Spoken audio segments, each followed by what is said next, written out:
welcome to my home, located on Treaty 1 territory. And I am from the Kawikoidongak First Nation, Anishinabe First Nation. And along with the Anishinabe, we have 6 other First Nations community that share the territory that we call the Treaty 1 territory.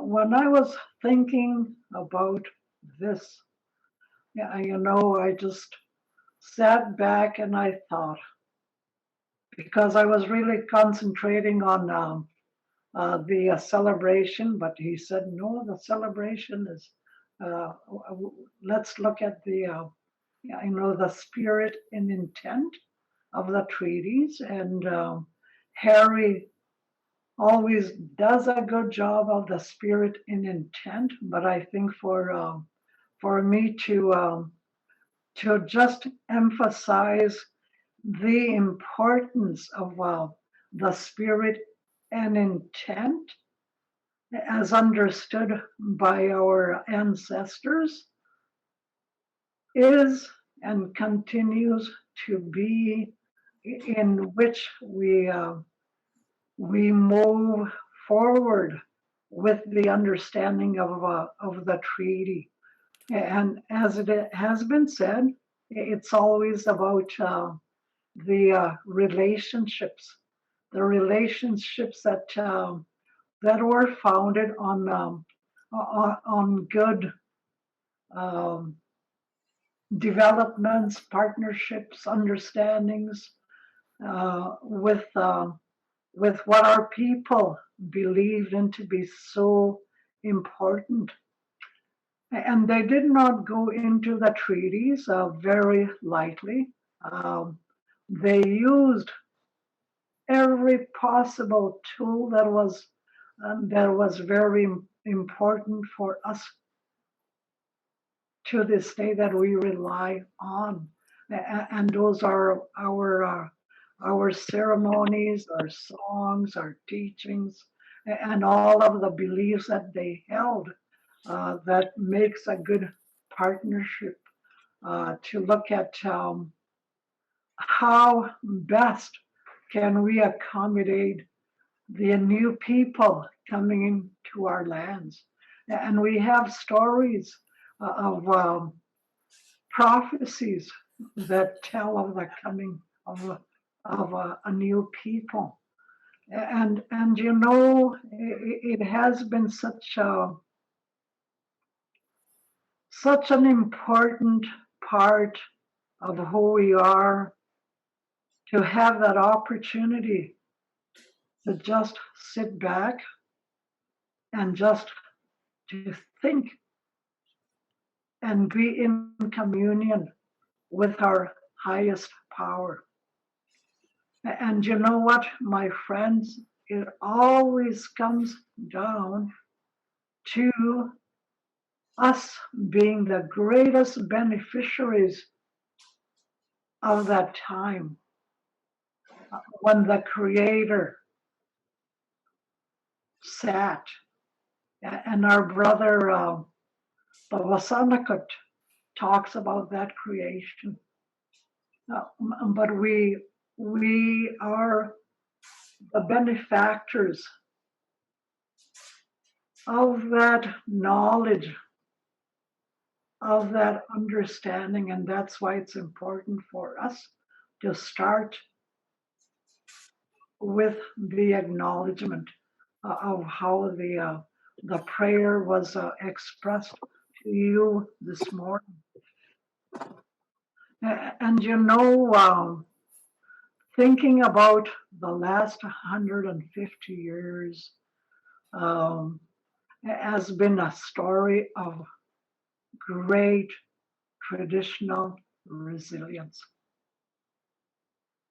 that has been the foundation, that has been the understanding that when we came into the treaty making process, our people went into our lodges and they sat and they talked amongst themselves, and they went to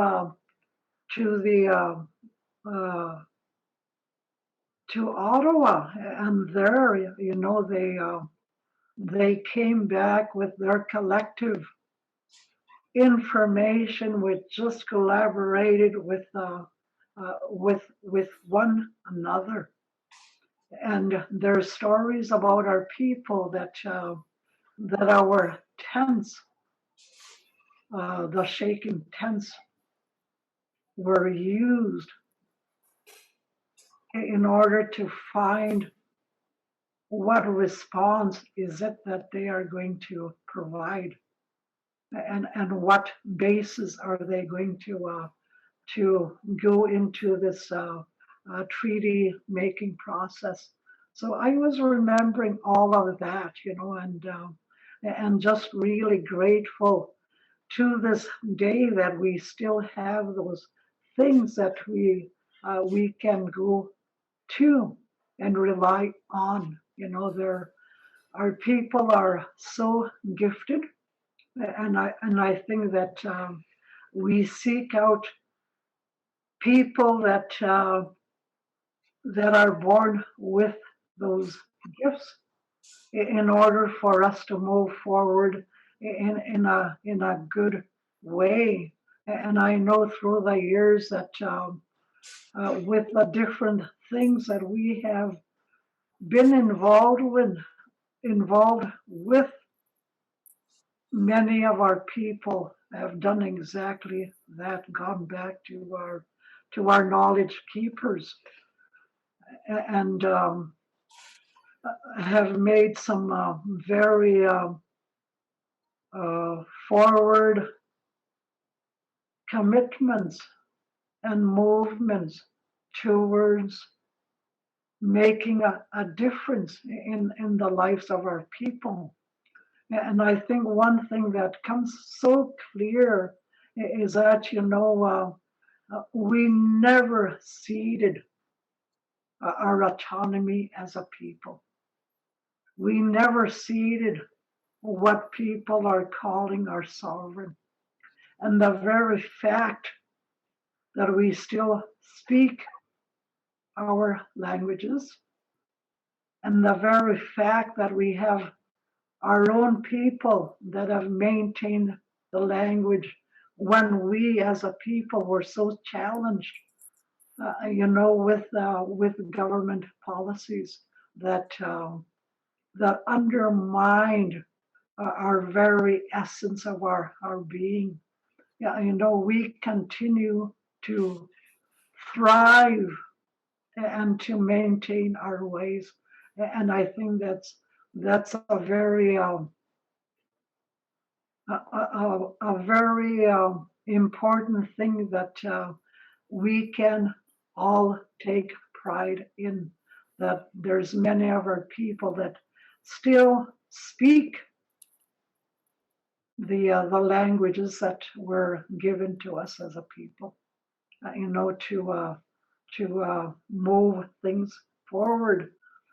And one of the things that I also wanted to express is that I want to say thank you for that opportunity for us as the people that have been chosen to be part of this privilege to be on the Speaker's Bureau. I think is indeed a privilege, because like I said, we build on each other's information that has been passed on to us intergenerationally. And we also have had the opportunity to be part of these movements that our people were involved in. And there are stories behind these stories of people that played very significant roles. Yeah, and I refer to the elders from our communities that have been a big part of being part of the process. And going back to 150 years, I don't think our people lost sight of that. And I think it's always a good reminder that, as we look at our more current leadership, uh, that balance is starting to be recognized, and more of our people are beginning to rely on the elders' knowledge, collective knowledge, because again, as I say, we remind one another, and we can build our puzzle of information that our people started off as a whole piece. They had the vision, and they had the idea that we were doing things with our children in mind, and with the children yet to come. That's how far reaching our people thinking and planning was. And as I sat yesterday, and as I did my morning this morning, I started to write some notes down, and just to kind of uh, remember some of the things that have been my personal milestones. Have your own moments, memories of those milestones. If you will allow me, I would like to share some of those milestones that I have personally engaged in, or that I have been personally part of. We have been gifted through the late Louis Stevenson for us to use Little Peg's land, where we have built our lodges. And at one time, that place was full of other sweat lodges, and I believe at one time we must have had about 7 lodges, all functioning. He's pointing to me. We had 9 lodges functioning all at the same time, that one year.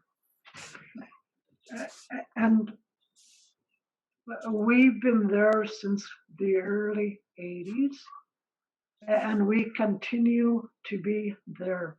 But in that time period, which relates to some of the milestones that I remember, again, I talk about our people being so gifted. And there was a time that that the late uh, Elijah Harper made a journey to Little Pegus, and he came there seeking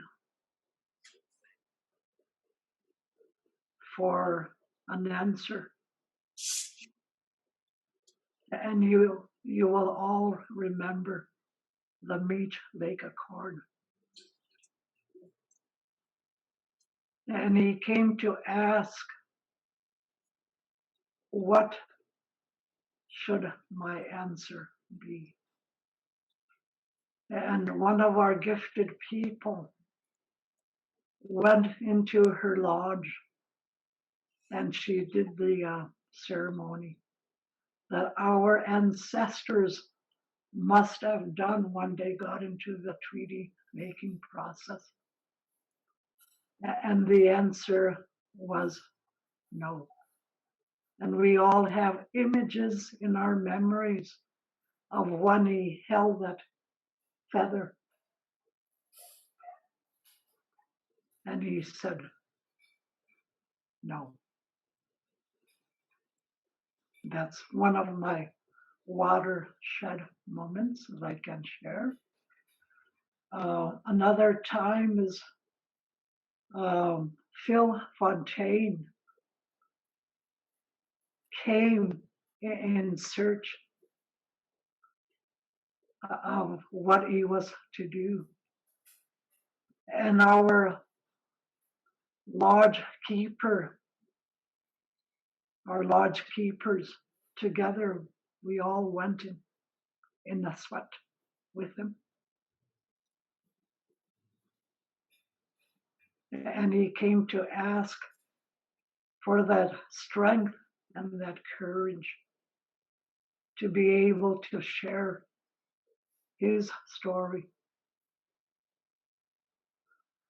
A story that released a lot of the pain that was caused by the policies of the government.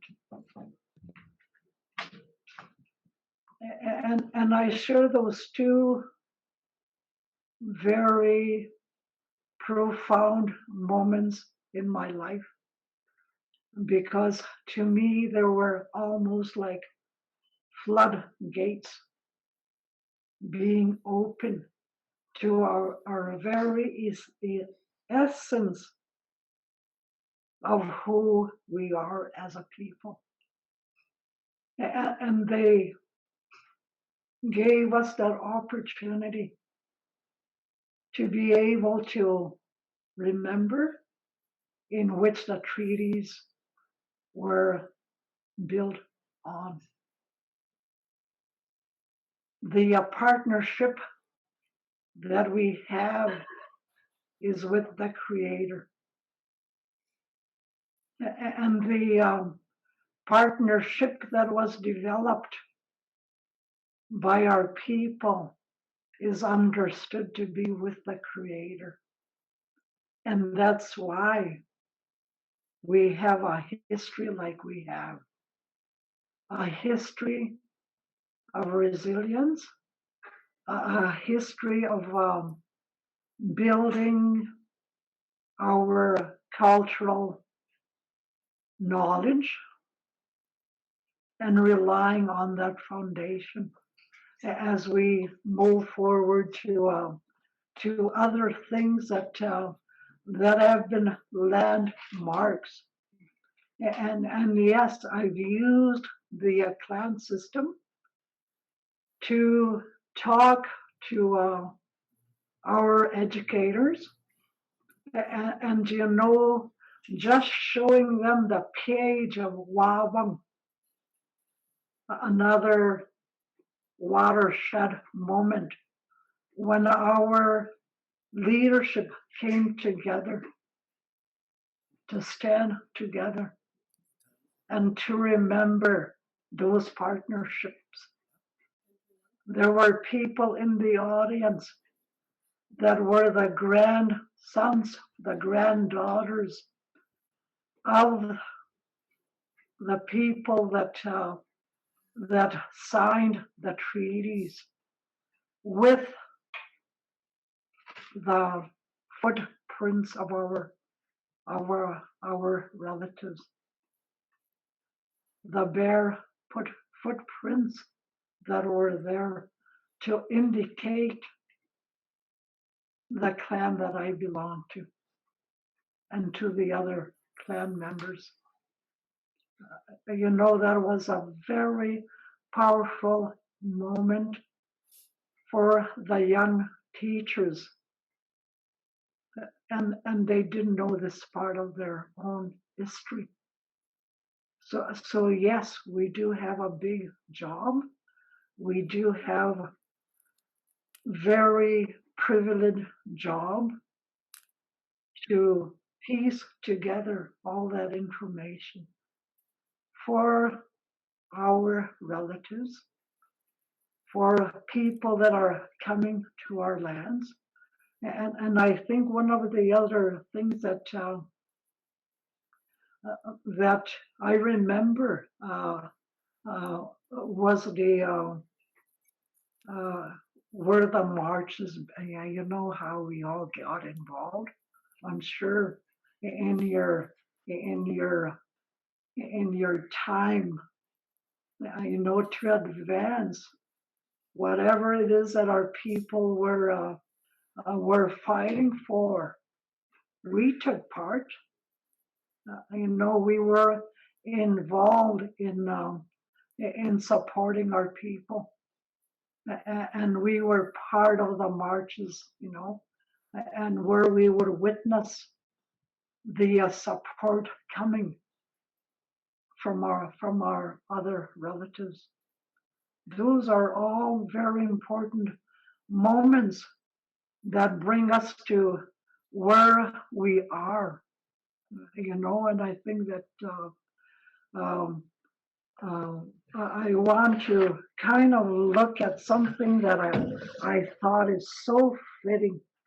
One of the untapped resource that our people are really starting to engage the elders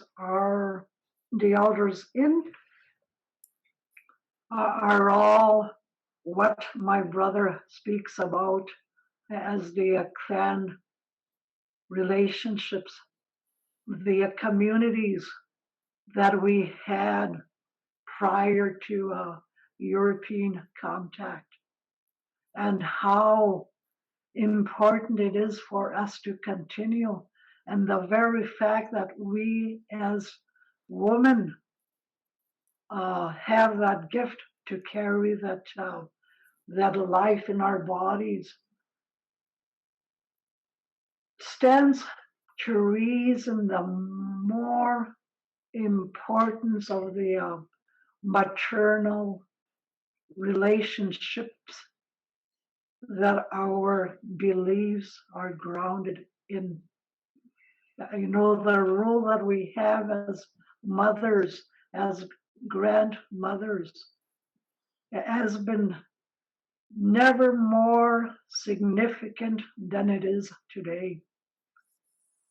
As we look at all the segments of what we have as a people and what we continue to strive as a people, our own governance, our own policing, and our brother started talking about Treaty 2 area and how they're looking at those old concepts that may be new to some of our people, but those are the knowledge bases that the elders have held very firmly.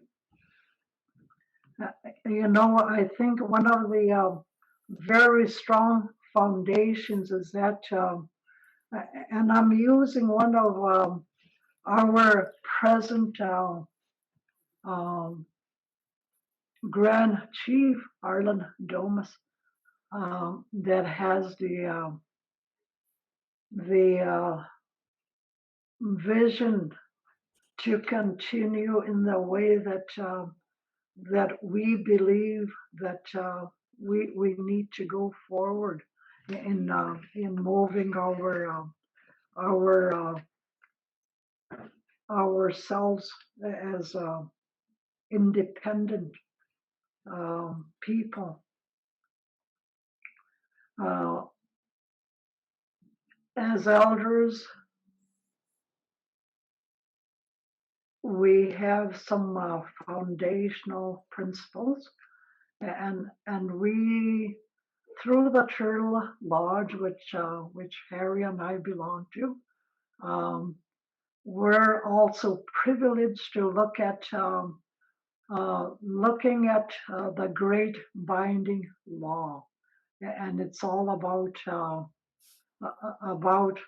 what are the principles of the beneficiaries, the principles and that have been articulated, and he summarizes them into 4 key areas. But it encompasses everything that I am trying to say, and I thought, well, I think he won't mind if I borrow his notes.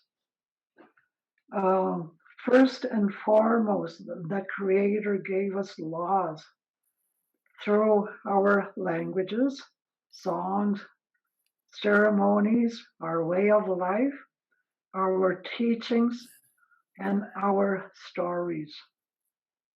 The original instructions that we got as First Nations people also gives us the information to be the stewards of the land.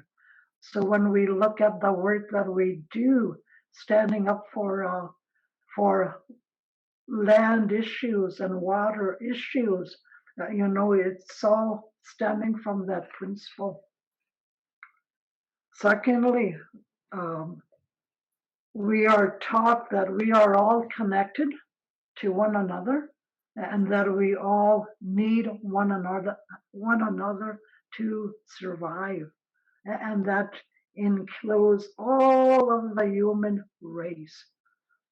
And we also recognize that everything that has been created has a spirit, and I often use this in the presentations that I do, that think about your plant, think about your pet. Those are also, as First Nations people, we know they have a spirit, so we have to treat them very, very equally. And as a people, one of our natural laws is that we cannot be mean to one another. We cannot be mean to what our brothers and sisters call non-humans, because we believe that everything has a spirit in life. Thirdly, that all of that life, from the very beginning of time, have held true to their purpose, except for us that were created last. I don't know why it is that our people don't understand that, the Creator and Mother Earth have a lot of say in what happens to us in our lives. If we can bring that understanding, and I think the pandemic definitely has shown us their power, and maybe it's a time where the whole human race is given another chance to look at those interconnectedness, to look at that value of life, value of human life, including none relatives.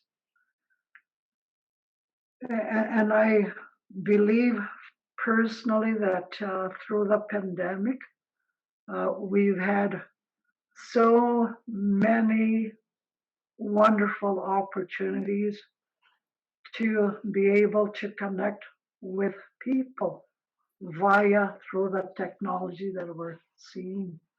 And there has been global things happening that tells us about the reflection of where we are as a human race.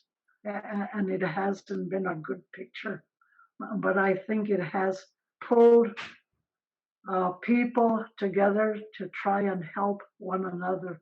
Just live life, just to enjoy life because we were all given those same gifts. And the fourth that he mentions and he summarizes from the great binding law is that we as First Nations have lived on this land since the Creator placed us here. And the First Nations continue to live on our ancestral lands, and we continue to try and emulate everything that was shared to our ancestors and passed on to us as a people. And our job as a people is very fulfilling because you and I know, and we have been witness to the transformation as we look and hear our audience.